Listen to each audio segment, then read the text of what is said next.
कि जब हजरत अली अकबर मैदान करबला में गए, कहते लश्कर यजीद के कुछ ऐसे बूढ़े अफराद जिन्होंने रसूल खुदा को देखा हुआ था, हाथों से तलवारें फेंक दी कि ये तो मोजिजा हो गया, मोहम्मद मुस्तफा हमारे सामने आ गए। खलकन व खुल्का, अखलाक में रसूल जैसे जनाब अली अकबर, दिखने में रसूल जैसे जनाब अली अकबर। और कहा, जब हजरत अली अकबर ने अपना तारुफ करवाया कि अना इब्नुल हुसैन, मैं हुसैन का बेटा हूं, का फिर तलवारें उठा ली। कहीं हमारी आंखों को धोखा हुआ था, ये मोहम्मद मारिफत नहीं थी कि रसूल आए तो तुम तलवार नहीं उठाओगे, और उसी रसूल का नवासा तुम्हारे मुकाबले में आए, तुम उसे तीर भी मार रहे हो, तुम उसे तलवारें भी मार रहे हो। तो इमाम हुसैन ने, निजाम इमामत ने किस चीज की तरबियत की? इंसान के उकूल की तरबियत की।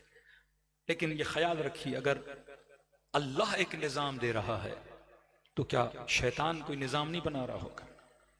खुदा अगर सिस्टमेटिक कुछ कोड्स दे रहा है तो क्या शैतान अपने निजाम के लिए कुछ कोड नहीं बनाएगा? तो शैतान ने भी अपना निजाम बनाया हुआ है, जो निजाम आपके ऊपर हाकिम है। यूनाइटेड नेशन में सिर्फ थोड़ा सा इशारा किया था, 2015 में इन्होंने कवानीन पास किया, SDGs, तकरीबन 17 कवानीन है। ये अचानक आप देखते हैं 2015 के बाद दुनिया बदल रही है। कुछ कहते हैं कि सऊदी अरब का हाकिम बड़ा ओपन माइंडेड, ब्रॉड माइंडेड है, लिहाजा सऊदी अरब में तब्दीली है। नहीं, वो सारे ब्रॉड माइंडेड हैं, पिछले वाले भी ब्रॉड माइंडेड हैं, आने वाले भी ब्रॉड माइंडेड होंगे। अचानक तब्दीली क्यों आ रही है? अचानक आपने देखा कि UAE में गुरुद्वारे खुलना शुरू हो गए, कलीसा, मंदिर, हर चीज। सऊदी अरब में कैसीनो खुलना शुरू हो गए, सिनेमा खुलना शुरू हो गए, बड़े बड़े एक्टर्स को बुलाया गया, फंक्शंस रखे गए। पाकिस्तान के अंदर एक बड़ी अजीम तब्दीलियां, ऐसे ऐसे कवानीन जो हमने कभी सोचा नहीं था पास होने लगे। यूनाइटेड नेशन ने कवानीन पास किए, तमाम मुल्कों के लिए स्टैंडर्ड्स बनाए। वो चाहते हैं कि आप उनके रंग में रंग जाओ, उनके निजाम में ढल जाओ, उनके कवानीन के अंदर ढल जाओ। शैतानी निजाम इलाही निजाम के मुकाबले में आज इतने इस्लामी ममालिक हैं, सारी ताकत, सारा जोर, सारी फौजें एक मुल्क के मुकाबले में क्यों खड़ी हैं? क्या अफ्रीका में जुल्म नहीं? क्या सऊदी अरब में लोगों को फांसियां नहीं दी जाती? आज भी सऊदी अरब में तलवार के जरिए से फांसी दी जाती है, सर काटा जाता है। लेकिन वहां पे ईरान में फांसी दी जाती है, ह्यूमन राइट्स वाले चीखना शुरू हो जाते हैं, भाई इंसानियत पे जुल्म हो रहा है। वहां पे कितने सर काटे गए, काटे जाते हैं, आज भी काटे जा रहे हैं। लेकिन इतना शोर नहीं होता जितना शोर हुकूमत इस्लामी के लिए होता है। क्या दूसरे मुल्कों में जुल्म नहीं? क्या बेअदालती नहीं? क्या फक्र फाका नहीं? क्या अफ्रीका के मसाइल नहीं? पूरी दुनिया में एक मुल्क मिला है जो जुल्म करने पे तुला हुआ है, और अमेरिका जो है दुनिया को बचाने के लिए उस मुल्क के मुकाबले में खड़ा हो गया। अपना माल, अपना दौलत, अपना पैसा सब कुछ लगा रहा है। पूरा जोर है कि हुकूमत बदली जाए, निजाम बदला जाए। क्यों इस निजाम को बदलना चाहते हैं? क्योंकि नहीं चाहते कि कायनात में एक भी रोल मॉडल हो निजाम इलाही को नाफिज करने के लिए। हम नहीं कहते कि ईरान का पूरा निजाम कोई निजाम इलाही है, बहुत कोताहियां हैं, लेकिन एक जरका, एक रोशनी, एक चिंगारी तो है उस निजाम को स्टार्ट करने के लिए कि हम भी हैं दुनिया को कोई निजाम देने वाले। किसी फकीह ने नहीं सोचा था कि हुकूमत नाफिज करने का, फकीहों के जितने आप अहकाम देखेंगे फर्दी अहकाम है। ये सोच बाज फुकहा ने दी कि भाई हम निजाम अहले बैत वाले हैं, हमने कहा कि हम यजीद जैसे की बेअत नहीं करेंगे। छोटी सी मिसाल में दे रहा हूं आपको, मिस्र की 80 साल जहमत की इख्वानुल मुस्लिमीन ने, 80 साल की स्ट्रगल इख्वानुल मुस्लिमीन की, कि हम इस फासिक के मुकाबले में खड़े हो जाएंगे जो इसराइल का साथ दे रहा है, इसराइल के साथ इक़्तिसादी मामलात हैं। बिल आखिर उन्होंने हुकूमत गिराई, एक इनकलाब आया, रेवोल्यूशन आई। अजब नहीं, 8 महीने में 80 साल की मेहनत 8 महीने में तहस नहस हो गई। क्यों तहस नहस हुई, कभी सोचा करें? जब इन्होंने उस हुकूमत को गिराया, नहीं हुकूमत खड़ी की, अब फिर सोचा हाकिम किसको बनाए, उसी पार्लिमानी निजाम को। तो किसी ने कहा कोई भी बन जाए। का क्या मतलब कोई भी बन जाए? का हमारे दीन में है, हमारे मकतब में है, हमारी अहादीस में है कि फासिक भी हो तो हाकिम बन सकता है, शराबी भी हो तो हाकिम बन सकता है। तो फिर कुछ खड़े हो गए, भाई फिर 80 साल की मेहनत किस चीज की? हम तो यही कहते रहिए फासिक और फाजिर है, इसको नीचे उतारो। तो कहा हमने तो हदीस में यही पढ़ा है, अल मुल्क लिमन गलब, उर्दू में सादा तर्जुमा जिसकी लाठी उसकी भैंस। ये अकायद बरातरान अहले सुन्नत में, बड़े बड़े मुफ्तियों के अकायद में 1400 साल उम्मत को पागल बनाया गया कि रसूल खुदा ने फरमाया मुल्क लिमन गलब, हाकिम फाजिर भी हो फासिक भी हो, मुल्क उसका है जिसका कब्जा हो, वही हाकिम है। हाँ शराबी भी है, मसला नहीं, हदीस लगा दी लौकान।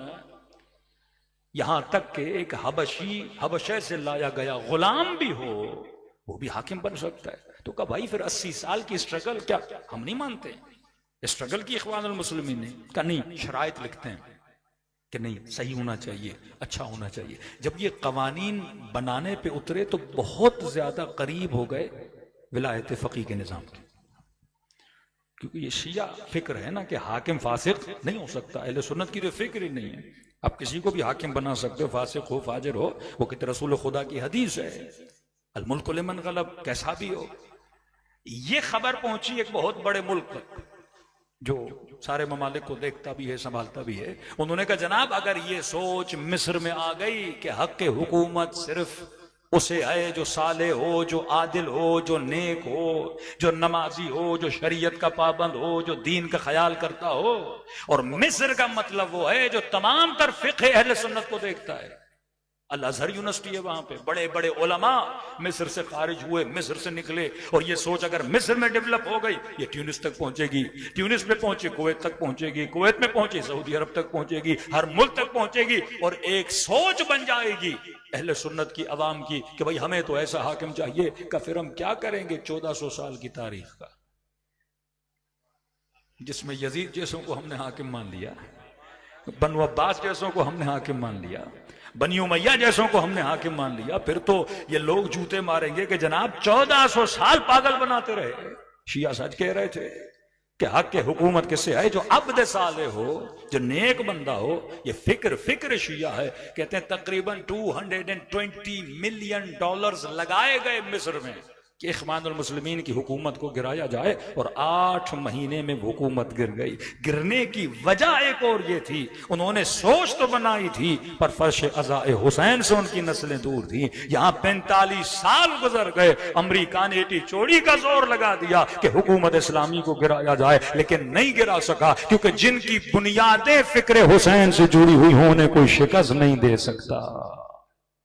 ये जज्बा जो जज्बा फर्श अज़ा है, हुसैन फिक्र का नाम है। आज कायनात में जो इलाही निज़ाम को नाफिज भी करेंगे वो हजरत महदी करेंगे, सब मानते हैं। तो फर्श अज़ा आपको वो सिपाही बनाने के लिए आया है। आप खुद को आम मत समझिए, आप इमाम ज़माना के मुतवक्का सिपाही हैं, इस निज़ाम में पलने वाले हो, तरबियत याफ्ता हो। तो एक तरफ ये निज़ाम आपकी तरबियत कर रहा है, दूसरी तरफ निज़ाम शैतान आपकी नस्लों को गुमराही करने पे तुला हुआ है। ये SDGs जाके पढ़ लीजिएगा, 17 कवानीन हैं, तरामीम हैं जो हर मुल्क ने अंजाम देनी है। अब देखिए स्टैंडर्ड कौन बनाता है? अक़वाम मुत्तहिदा। इफ यू एक्सेप्ट देन आपको तिजारत की इजाजत दी जाएगी, बैंकिंग की इजाजत दी जाएगी, और अगर आप एक्सेप्ट नहीं करते तो black list, grey list, FATF सारी चीजों में आपको जकड़ा जाएगा। ये छोटी सी मिसाल दूं, एक होटल है जिसको आप बोलते हैं ये 5 स्टार है। अब 5 स्टार का स्टैंडर्ड बनाने वाला कौन है? बनाने वाला वो है, आपने बेहतरीन होटल बनाया, बेहतरीन फैसिलिटीज थी, शायद एक्स्ट्रा ऑर्डिनरी फैसिलिटीज हैं, लेकिन आपने उस 5 स्टार में शराब नहीं रखी, तो कहेंगे 5 स्टार में नहीं आ सकते, क्योंकि आपने उस स्टैंडर्ड को क्या नहीं किया, पूरा नहीं किया। इन्होंने पहले कवानीन बनाए, उस कवानीन को आप गूगल पे जाके लिखें, हर मुल्क ने उस कानून को पूरा करना है। और जो सिंबल्स बनाए बड़े अच्छे, बड़े खूबसूरत, कि अमीरुल मोमिनीन फरमाते हैं कि शैतान का काम ये एक मुट्ठी हक की लेता है, एक मुट्ठी बातिल की लेता है, और मिला देता है इम्तिजाज हक व बातिल। अब देखने वाला परेशान हो जाता है। अमीर शाम में कुरान को नोके नेज़ा पे बुलंद किया और नारा बुलंद किया, ला हुक्म इल्लल्लाह। इस मजमे में बैठे हुए किसी शख्स को इस नारे से इनकार है जो मुआविया इब्न अबी सुफियान ने लगवाया कि अल्लाह के अलावा कोई हुक्म नहीं हो। हम भी यही कहते हैं अल्लाह के अलावा कोई हुक्म ना हो। इमाम ने फरमाया कलिमतुल हक, कलिमा हक का है, नियत क्या है, बातिल की है। खूबसूरत स्लोगन अब चंद स्लोगन आप देखें, SDGs इसको बोलते हैं, सस्टेनेबल डेवलपमेंट गोल्स। ये सारे मुल्कों को दिए हुए हैं, आपको भी दिए हुए हैं, हमारे हुक्मरानों ने सिग्नेचर कर दिए, सारे मुल्कों ने इस पर सिग्नेचर किए। अगर आप अमल करोगे दिन आप तरक्की याफ्ता, तोसे याफ्ता ममालिक में आपका शुमार होगा। फिर उन्होंने लिस्ट बनाई, ईरान है, इराक है, अफगानिस्तान है, पाकिस्तान है। फिर इन मुल्कों में रेस लग गई कि जो जल्दी से इन कवानीन को पूरा करे they become a development countries, दुनिया के तरक्की याफ्ता तरीन मुल्कों में उनका शुमार होगा। अब देखते UAE और सऊदीया में एक रेस चल रही है कि जो जो तूने बनाया मैं उसका डबल बनाऊंगा। तुमने एक कसीनो में 10 बनाऊंगा, तुमने एक शराब खाना में 10 बनाऊंगा, तुमने 4 एक्टरों को बुलाया मैं 10 को बुलाऊंगा, तुम अपने मुल्क में फीफा करवा रहे हो मैं भी करवाऊंगा। एक रेस लग गई ताकि आप हर साल लिस्ट निकलती है कि कौन सा मुल्क रैंकिंग में कहां खड़ा है, जब आप इनके शराइत को पूरा करोगे। स्लोगन बड़े प्यारे हैं। पहला स्लोगन 1 to 5, पहला स्लोगन नो पॉवर्टी, गुर्बत का खात्मा। अब ये किसको बुरा लगता है? आप भी कहोगे हाँ भाई मैं साइन करता हूं, आप मेरे मुल्क में आओ, गुर्बत का खात्मा करो। लेकिन 17 पॉइंट में इनको पूरा करने के लिए इनके अंदर जो छोटे छोटे पॉइंट्स हैं वो तकरीबन मोर देन 160 पॉइंट्स हैं। अब नो पॉवर्टी का मतलब गुर्बत का खात्मा। कौन कौन सी गुर्बत? असलन जिसे वो गुर्बत समझता है, मैं समझता हूं कि नहीं, जो फक्र उसके जहन में है, जिसे वो फकीर कहता है, मैं भी फकीर कहता हूं कि नहीं। डेफिनेशन ऑफ फकीर क्या है वो भी वो डिफाइन करेगा। गुर्बत का खात्मा, माली गुर्बत, फरहंगी गुर्बत, कल्चरल फक्र का। ये जो आप अपने कपड़े पहनते हो ना, अपने कल्चरल कपड़े, आप फकीर हो। किस एतबार से? कल्चरल फकीर हो। हम जैसी ड्रेसिंग करो तो आप उस फक्र से बाहर निकल आओगे। आपके नस्लों की ड्रेसिंग को चेंज किया जाए, आपकी खवातीन की ड्रेसिंग को चेंज किया जाए। अब अगर कोई हाकिम कहेगा जनाब मेरी कौम इस चीज को नहीं मानेगी, हमारी औरतें ये नहीं पहनेंगी, कब वो छोड़ दो, तुम सिर्फ एक्सेप्ट करो। हाउ टू अप्लाई ये भी हम तुझे बताएंगे। लोगों की जहन साजी कैसे करनी है ये भी हम तुझे बताएंगे। नो पॉवर्टी, जीरो पॉवर्टी, गुर्बत का खात्मा, नारा बड़ा अच्छा है। बड़े बड़े हॉलीवुड की एक्ट्रेसेस को भेजा गया, जैसे पाकिस्तान में आई एंजेलिना जूली, उन्होंने नॉमिनेट किया, उसको अपना नुमाइंदा बनाया। अफ्रीका गई, पाकिस्तान आई, अफगानिस्तान गई। भाई क्यों आए हैं? कहा गुर्बत के खात्मे के लिए आए हैं। अफ्रीका में बैठकर अफ्रीकन गरीबों के साथ बैठकर कीड़े चल रहे हैं जमीन पे, उन कीड़ों को खा रहे हैं। कहा हम इनको सिखाने आए हैं अगर भूख से मरने लगो तो इस कीड़े के खाने से कोई नुकसान होने वाला नहीं है। और वहीं पे अगर अफ्रीकन कहें कि आप हमें हॉलैंड की टेक्नोलॉजी, जो एग्रीकल्चर में, आप हमें डेयरी फार्मिंग की टेक्नोलॉजी दो, कि रिसर्च के मुताबिक अगर एग्रीकल्चर की टेक्नोलॉजी जो हॉलैंड के पास है, अगर ये दुनिया को सिखा दें तो उनकी टेक्नोलॉजी से जरिए सालाना 250 मिलियन लोगों के खाने का बंदोबस्त किया जा सकता है। टेक्नोलॉजी नहीं सिखाएंगे, कीड़े खाने आपको सिखाएंगे।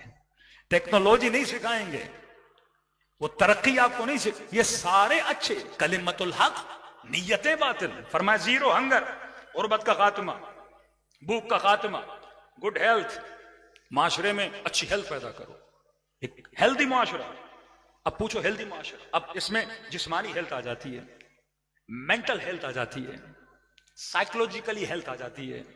अब मेंटल हेल्थ में जब घुसेंगे तो कहेंगे आपकी खवातीन को ये मसले हैं, आप अपने दीन के अंदर ये पाबंदियां डालते हो, इससे मेंटल हेल्थ क्या होती है? डिस्टर्ब होती है। आप सुबह से शाम तक अपने बच्चे को मसलन रोजा रखवाते हो, इससे आपकी जिस्मानी हेल्थ इफेक्टेड होती है। वो आपके दीन के अंदर दाखिल होंगे, आपकी सोचों के अंदर दाखिल होंगे। हो सकता है कल ये कहें इतनी मजलिसें करवाते हो, गिरिया करते हो, इससे इंसान के अंदर मसलन एंजाइटी बढ़ती है, इतना रोना अच्छा नहीं है, इतना जिक्र मौत करना अच्छा नहीं है, इनसे इंसान डिप्रेस हो जाता है। वो हर चीज के अंदर दाखिल होंगे कि आप अपनी किताबों से ये चीज निकाल दो, तुम्हारा बच्चा डिप्रेस हो जाएगा। आप करबला का वाक़या नहीं पढ़ो घर में, डिप्रेशन पैदा हो जाएगा, तुम्हारे बच्चे रोते रहेंगे।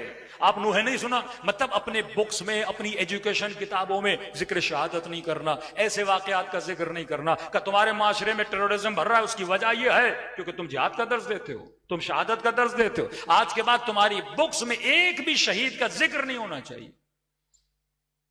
तुम्हारे बच्चे अंडर 18 होंगे, वो जिहाद पे नहीं जा सकते, छोटा बच्चा है, इसे क्या पता। अब देखो 2026 में इमाम हुसैन इनका मुकाबला कैसे कर रहे हैं। उन्होंने कहा 18 साल से कम बच्चा नहीं लड़ सकता, और यहां तेरी नस्लें फरशाजा पे आएंगी, यहां सुनोगे कोई कासिम था जो 14 साल का था, यहां दर्स शहादत सुनोगे। 14 साल का बच्चा कहे चचाल मौतुल यहला मिनल असल, मौत मेरे लिए शहद से ज्यादा मीठी है। अब कहा फैमिली के निजाम को बचाना। कॉन्सेप्ट ऑफ फैमिली आपके जहन में क्या, उनके जहन में क्या है? डिटेल ज्यादा मैं IRC में इस पे पढ़ चुका हूं, सिर्फ आज इशारे कर रहा हूं। कॉन्सेप्ट ऑफ फैमिली आपके जहन में, उनके जहन में। उनके लिए family man man, women women, man women, women man, ये फैमिली है। एक मुसलमान के लिए फैमिली क्या है? मर्द मर्द फैमिली है, औरत औरत फैमिली है, मर्द औरत फैमिली है। मतलब अगर एक मर्द मर्द से शादी करे, वो इसको भी फैमिली डिक्लेयर करते हैं। औरत औरत से शादी करे, this is also the family. अब का बच्चा कैसे होगा? कि कोई बात नहीं, एडॉप्ट कर लेंगे, कोई इशू थोड़ी है। मर्द औरत भी फैमिली, मर्द मर्द भी फैमिली, औरत औरत भी फैमिली। अब इसको इस्लामी मुआशरा कबूल करेगा। बट अगर आप नहीं मानोगे, उसके निजाम का हिस्सा नहीं बनोगे, आपको मेरा मुआशरा नहीं मानेगा, कोई बात नहीं, हम आहिस्ता मनवाएंगे, एडवर्टाइजमेंट करेंगे, एक्टर्स के जरिए, सेलिब्रिटीज को खरीदा जाएगा, मुख्तलिफ ड्रामों में, मुख्तलिफ चीजों में आहिस्ता आहिस्ता आपके जहनों को उस चीज के अंदर मिलाया जाएगा जिसे आप स्लो पॉइजन कहते हैं, ताकि नस्लें उस चीज के लिए क्या हो जाएं, तैयार हो जाएं। अब इस कदर साजिशों में जो दुनिया को एक निजाम की तरफ ले जाना चाहते हैं, यहां कौन कश्ती निजात बना हुआ है? अबा अब्दुल्लाह अल हुसैन।